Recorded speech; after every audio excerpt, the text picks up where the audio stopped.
Satyabama Institute of Science and Technology, Chennai and Sriperumbudur. Chennai மற்றும் நிறைய இடங்கள்ல மின்வெட்டு அப்படிங்கிற பிரச்சனை இருக்கு. அதற்கான நடவடிக்கையும் ஒரு பக்கம் எடுத்துட்டு வராங்க. ஆனா இந்த மின்வெட்டை சாதகமா பயன்படுத்தி திருட்டு சம்பவங்கள் அப்படிங்கிறது அதிகரிச்சிருக்கிறதா ஒரு தகவல் வெளியாயிருக்கு. அதனுடைய அடுத்த செய்தி தான் நம்ம பார்க்கிறோம். பூந்தமல்லி அப்புறம் காட்டுப்பாக்கம் பகுதியில மின்வெட்டை பயன்படுத்தி இருசக்கர வாகனங்களை மர்ம கும்பல் திருடிட்டு போறக்கூடிய அந்த பரபரப்பு காட்சிகள் வெளியாகிருக்கு. முதல்ல அந்த சிசிடிவி காட்சியை பார்த்துருவோம்.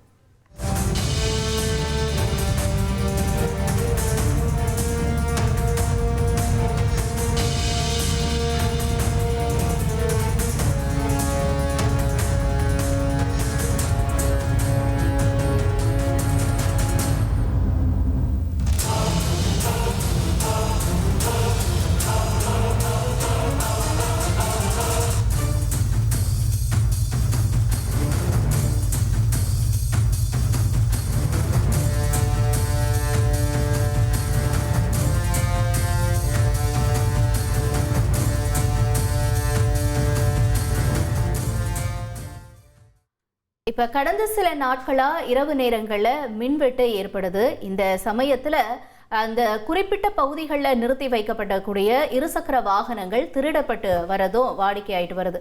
இப்ப பூந்தமல்லி அடுத்து இருக்கக்கூடிய ஐயப்பன் நகர் பகுதியை சேர்ந்த சரத்குமார் அப்படிங்கிறவர் தன்னுடைய விலை உயர்ந்த இருசக்கர வாகனம் திருடப்பட்டதா புகார் கொடுத்திருக்காரு. சிசிடிவி காட்சிகள் மூலம் பார்க்கிறப்ப 2 மர்ம நபர்கள் முதல்ல பகுதிகளை நோட்டமிடுறாங்க.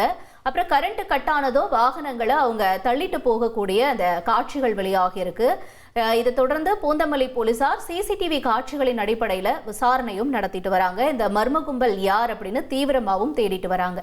மின்வெட்டு சம்பவம் திருடும் நபர்களுக்கு சாதகமாக இருக்கிறது அப்படிங்கறத இந்த செய்தி மூலமா நம்ம புரிஞ்சுக்கிறோம். Satyabama Institute of Science and Technology, Chennai and Sriperumbudur.